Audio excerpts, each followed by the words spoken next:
নমস্কার বন্ধুরা, আজকে কি করে ঘরোয়া উপায়ে চিকেন বিরিয়ানি বানাতে হয় সেটা আজকে আপনাদের সাথে শেয়ার করতে চলেছি। এটি খুব সুন্দর একটি রেসিপি, বাচ্চারা খেতে ভীষণ পছন্দ করে। চলুন তাহলে দেখা যাক কি করে বাড়িতে একদম সুন্দর হাইজেনিক পদ্ধতিতে চিকেন বিরিয়ানি তৈরি করা যায়।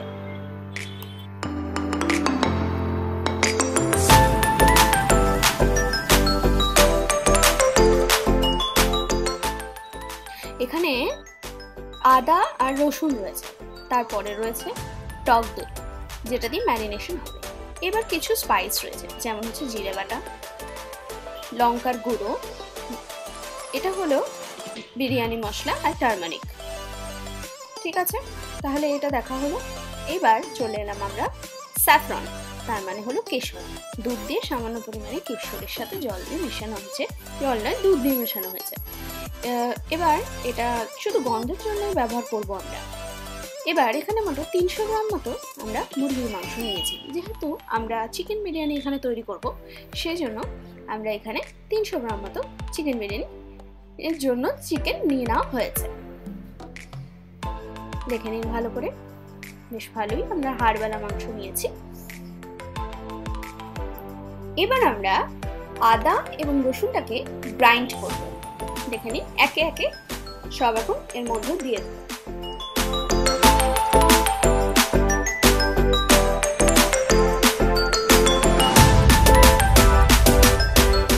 চলুন এবার আমরা গ্রাইন্ড করে নিই।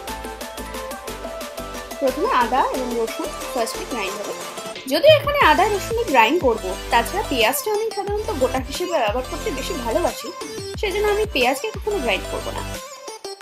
এবং এখানে আমি ম্যারিনেশনের সময় আদা এবং রসুনটাকে গ্রাইন্ড করছি। যখন আমি মাংসটা তৈরি করব সেই সময় আমি আদাটা ব্যবহার করব না, স্বল্প পরিমাণে আমি রসুনটাই ব্যবহার করব। চলুন আমরা গ্রাইন্ড করি। বেশ ভালো মিহি করে গ্রাইন্ড করতে হবে, যাতে মিশ্রণগুলো খুব সুন্দরভাবে একদম শিরে বাটার মতো সুন্দর বাটার মনে হয়।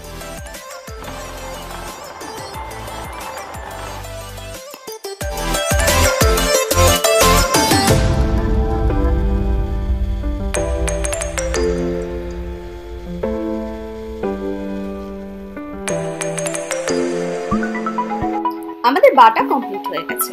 এবার আমরা মাংসের মধ্যে ওই বাটা পোরশনটা দিয়ে দেব।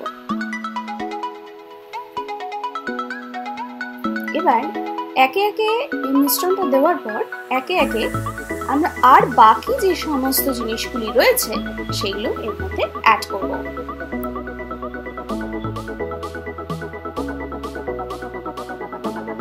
এবার আমরা দেব যেটা ম্যারিনেটের জন্য সবচেয়ে মুখ্য জিনিস, সেটা হলো টক দই। আমি ভালো করে আদা এবং রসুনটাকে মাখিয়ে নিচ্ছি এবং এরপরই আমি ভালো করে টক দইটাকে ফেটিয়ে নিয়ে তারপরে মাংসের মধ্যে দেব।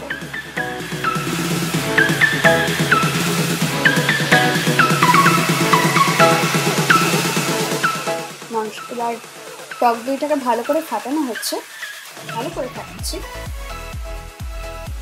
বেশ সুন্দরভাবে ফ্যাটানো হবে, তাহলে দেখবেন আরো সুন্দরভাবে ম্যারিনেটটা হবে।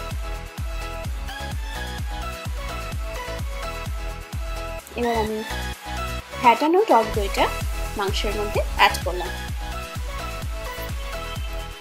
এবার একে একে বাকি ইনগ্রেডিয়েন্টস গুলো আমি ভেতরে দিয়ে দেবো।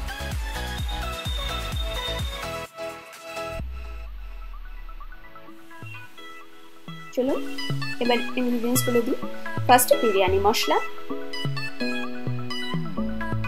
তারপরে কিছুটা পরিমাণ গরম মশলা, তারপরে রেড চিলি পাউডার, তারপরে হলুদ এবং সবশেষে নির্দিষ্ট পরিমাণ জিরের গুঁড়ো।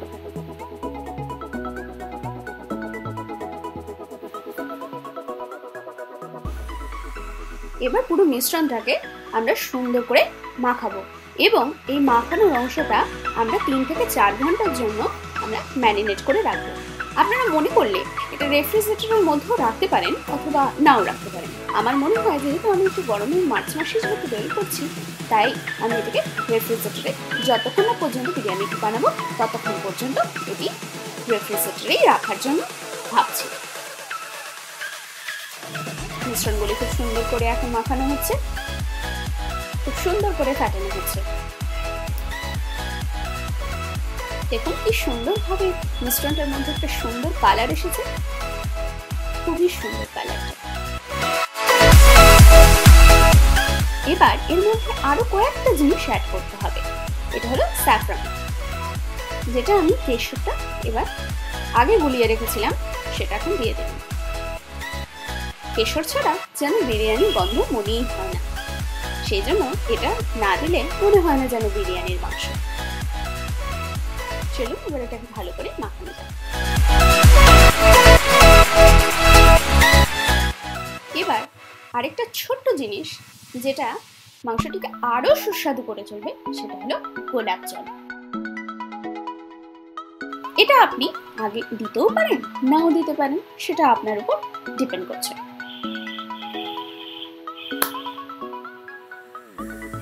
এবার সামান্য পরিমাণে একটু গোলাপ জল দেওয়া হবে। এটা আপনি নাও দিতে পারেন, দিতেও পারেন, সেটা সম্পূর্ণ আপনার নিজের উপর ডিপেন্ড করছে। মিশ্রণটা দেখতে কিন্তু অপূর্ব লাগছে।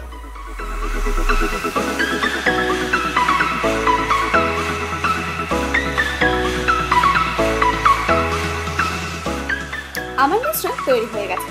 এবার এটা আমি কিছুক্ষণের জন্য রেফ্রিজারেটরের মধ্যে স্টোর করে রাখবো।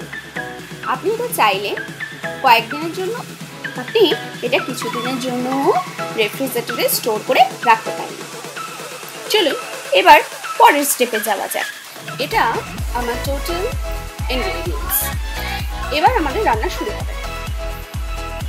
দেখুন, প্রথমে আমার কালকে ম্যারিনেটেড করা চিকেনটা কি সুন্দরভাবে এটা ম্যারিনেটেড হয়ে গেছে। এবার এটা রান্নার জন্য প্রস্তুত। এখানে অর্ধেক মশলাপাতি সবই দেওয়া রয়েছে। দেখে নিন।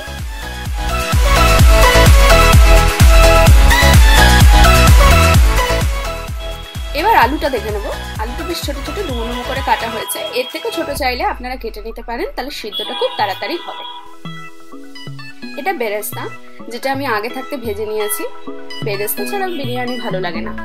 এবার চলে আসি আর বাকি যে সমস্ত পাউডারগুলো রয়েছে। বাকি আমি আগে ম্যারিনেট করার সময় কিছু জিনিস দিয়ে নিয়েছি, হাফ পোর্শন এতে দেওয়া রয়েছে। আর বাকি কিছু কিছু চাইলে আমি এখান থেকে নিয়ে নেব। বাকি দেখে নি কি কি রয়েছে। এবার এখানে রয়েছে হলুদ, কিউমিন সিড, আর রয়েছে একটু পরিমাণ জায়ফল, আর এখানে হলো দারচিনি আর লবঙ্গ নেওয়া হয়েছে, আর একটু লাল লঙ্কার গুঁড়ো। এবার ভাতে চলে গেল। এখানে সামান্য পরিমাণ আমি লবণ এবং তেল দিয়ে ভাতটাকে করে নিয়েছি, আর লং রাইস নেওয়া হয়েছে যাতে গন্ধটা খুব সুন্দর হয় এবং খুব ভালো বাসমতি রাইস ব্যবহার হয়। এখানে হলো কিশমিশ। কিশমিশ আমি নিজের ভালো লাগার জন্য আমি কিশমিশটা দিই, কেউ না চাইলে কিশমিশটা নাও দিতে পারে, তাতে কোনো অসুবিধা নেই। মিষ্টি খেতে হবে বলে আমি দিয়ে থাকি।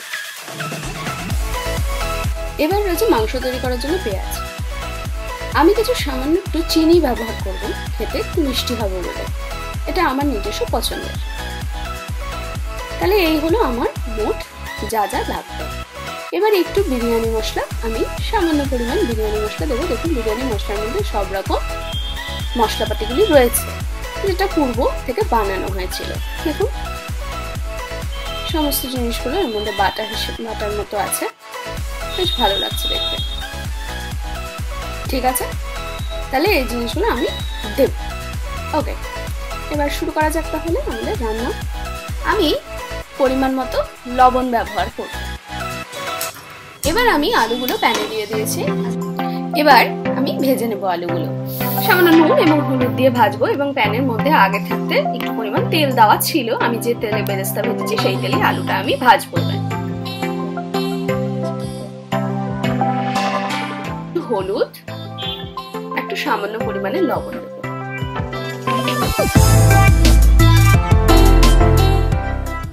এবার হালকা নাড়াচাড়া করে একটু গোল্ডেন ব্রাউন আলুটাকে ভাজতে হবে, যাতে দেখতেও সুন্দর হয় এবং খেতেও সুস্বাদু হয়।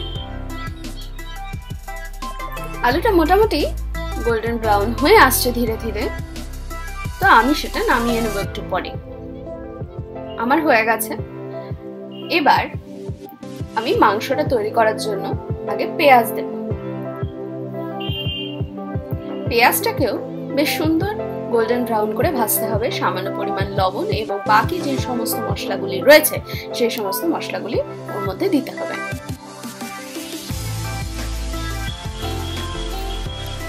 আপনারা চাইলে আদা এবং রসুন বাটাটা এর মধ্যে সামান্য পরিমাণ দিতে পারেন, কারণ আমি ম্যারিনেশনের সময় আগে আদা এবং রসুন দিয়ে নিয়েছি, সেজন্য বাকি পেঁয়াজটাই দেওয়া বাকি রয়েছিল, তাই দিলাম। সামান্য পরিমাণ খালি একটু রসুন ব্যবহার করব। এবার কিছুটা নুন দেওয়া হলো। দেখুন কি সুন্দর পেঁয়াজটা ভাজা হয়েছে। যতক্ষণ না পর্যন্ত এটা সুন্দর মিহি হবে পেঁয়াজটা, ততক্ষণ পর্যন্ত এটা ভাজতে হবে। এবার আমি একটু হলুদ দিলাম।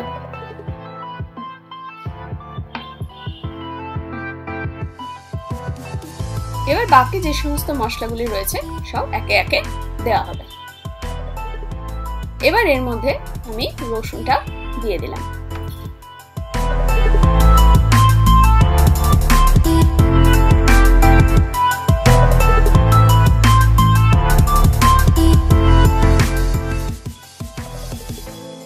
এবার আমি ম্যারিনেটেড চিকেনটা এর মধ্যে দিয়ে দেব।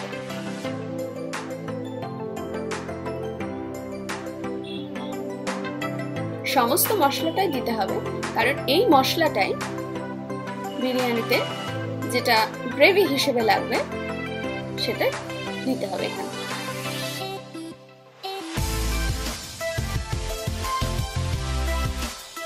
এবার মাংসটাকে খুব সুন্দর করে নাড়াচাড়া করতে হবে।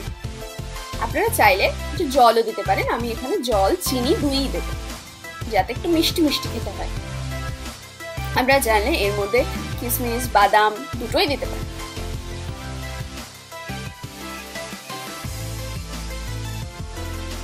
এবং পেঁয়াজ আপনারা বেটেও ব্যবহার করতে পারেন।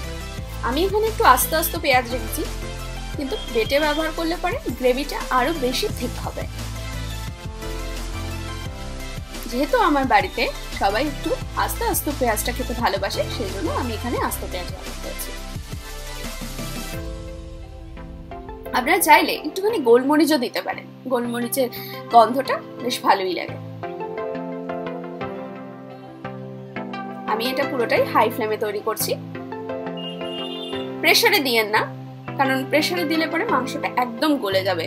আমি যেহেতু এখানে অর্ধেক সিদ্ধ করা মাংস আমি আমার বিরিয়ানিতে ব্যবহার করব, সেই জন্য আমি এটা হাই ফ্লেমে সিদ্ধ করে নেব হালকা করে।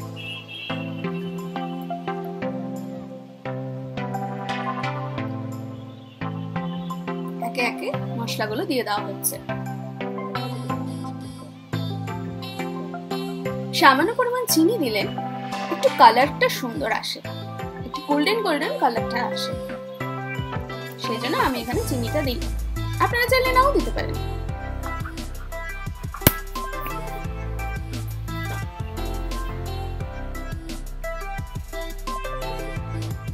কি সুন্দর মাংসটা সিদ্ধ হয়ে যাচ্ছে, কারণ আগে থেকেও যদিও এটা ম্যারিনেট করা ছিল, সেই জন্য মাংসটা একটু নরম হয়ে রয়েছে।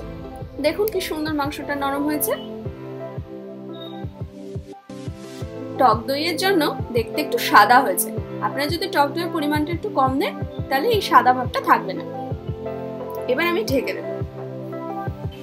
যতক্ষণ না পর্যন্ত মাংসটা তৈরি হবে ততক্ষণ পর্যন্ত লিডটা ঢেকে রাখতে হবে। আমি এখানে অর্ধেক সিদ্ধ করবো মাংসটি, কারণ এরপরে দম দেওয়া হবে এবং সেখানেই মাংসটি হবে সম্পূর্ণভাবে। এবার আমি দম দেওয়ার জন্য তৈরি। এখানে চিকেন নিয়ে নেওয়া হয়েছে। আমার ভাতটা 80% সিদ্ধ করা রয়েছে, দম দিলে পরে 100% হয়ে যাবে। এবার এই সমস্ত জিনিসগুলো আমার লাগবে। এখানে ডো লাগবে যাতে এয়ার টাইট হয়, আমি এভাবে লাগাবো। আর একটু কেশর আর দুধ দিয়ে মিশানো হয়েছে।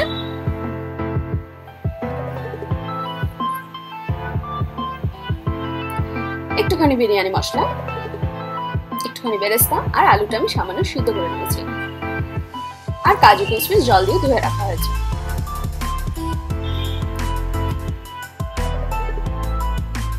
আর একটুখানি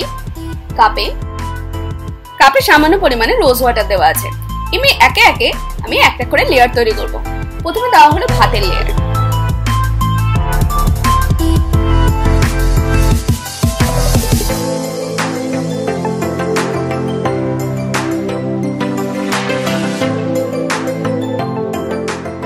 বেশ সুন্দর করে এটাকে টাইট করে দেওয়া হবে। এরপর দেওয়া হবে সামান্য বেরেস্তা, চারিদিকটা সুন্দর করে ছড়িয়ে দেওয়া হবে। আপনারা চাইলে একটুখানি মিন্ট লিভসও ব্যবহার করতে পারেন, তাতে গন্ধটা ভালো লাগবে, কিন্তু আমার যেহেতু গন্ধটা ভালো লাগে না সেই জন্য আমি ব্যবহার করছি না। এবার আমি একটু একটু করে মাংসটা দিয়ে দেবো। আপনারা চাইলে মাংসটা আরেকটু শক্ত বানাতে পারেন, একটু কষা হলে পরে খেতে একটু বেশি টেস্টি হয়, সেটা যার যার মতো ব্যাপার। এবার আমি ঘি দেব। ঘিও সাধারণত দিতেও পারে, নাও দিতে পারে, কিন্তু ঘিটা আমার ভালো লাগে সেই জন্য আমি ঘিটা দিই। দেখুন এরকম দেখতে হবে। এরপর দিয়ে দিলাম সামান্য চিনি, একটু লবণও দিয়ে দেবেন, তাহলে খেতে আরো সুস্বাদু হবে। এবার দিয়ে দিলাম কাজু কিশমিশ। আমার প্রথম লেয়ার শেষ হয়ে গিয়েছে, এবার দ্বিতীয় লেয়ার। প্রথম লেয়ারের উপরে আমি এবার পুরো ভাতটা দিয়ে দেব। সুন্দর করে উপরে লেয়ারটা তৈরি করতে হবে। আপনারা চাইলে এখানেও রোজ ওয়াটারটা ব্যবহার করতে পারেন, আর একটুখানি কেশরের জল।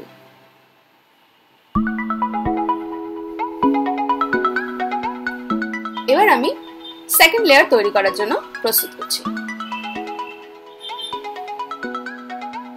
দেখুন আমি চাপা চাপা করে দিচ্ছি যাতে দমটা খুব সুন্দর হয়।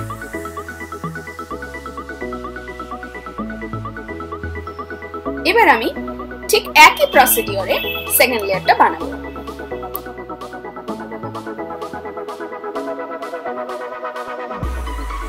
সামান্য একটু বিরিয়ানি মশলা, আমি আগে হয়তো বিরিয়ানি মশলাটি দিইনি, ঠিক একই ভাবে আমি বাকি লেয়ারগুলো তৈরি করে নিলাম।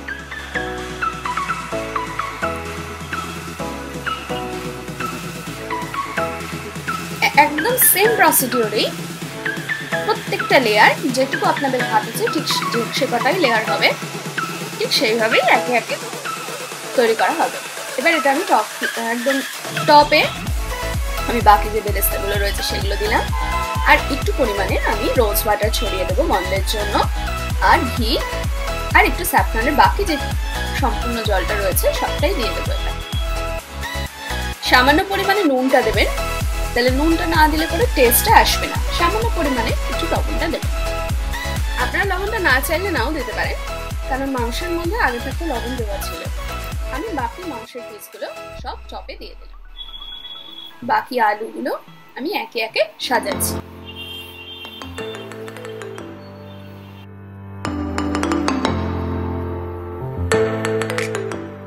সামান্য পরিমাণে গোলাপ জলটা উপর থেকে দিয়ে দিলাম।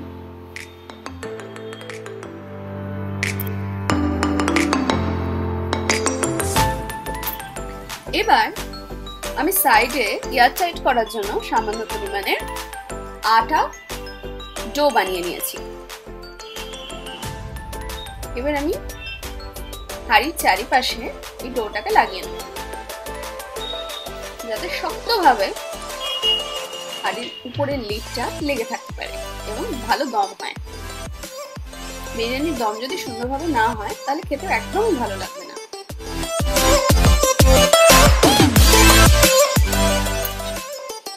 এবার আমি পুরো হাঁড়ির চারিপাশে ডোটাকে লাগিয়ে নিলাম, শক্ত করে লাগালাম। এবার লিডটাকে আমি উপর থেকে চাপিয়ে দেব শক্ত করে।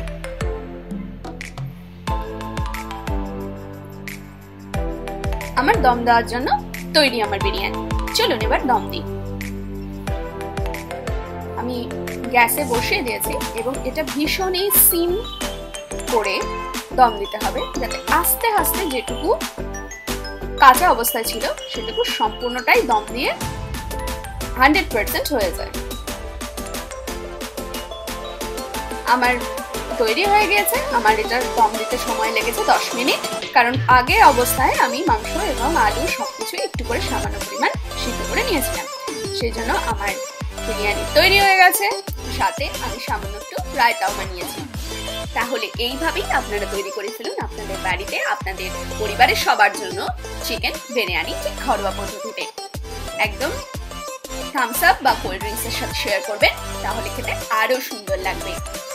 তাহলে আমি পরের ভিডিওতে আপনাদেরকে দেখাবো কি করে রায়তা তৈরি করতে হয়। এখানে আমি নিয়ে নিই রায়তার রেসিপিটি, আমি আমার ডেসক্রিপশন বক্সে দিয়ে দেবো। আমার চ্যানেলটি সাবস্ক্রাইব করতে ভুলবেন না, আর সুন্দর সুন্দর রেসিপি দেখতে চোখ রাখুন আমার চ্যানেলে। এবং চ্যানেলের বাকি যে সমস্ত ভিডিওগুলি রয়েছে সেই ভিডিওগুলি দেখতেও ভুলবেন না। লাইক, শেয়ার এবং কমেন্ট করবেন। তাহলে আজ আসি, পরে আবার আরেকদিন দেখা হবে। জয় হিন্দ।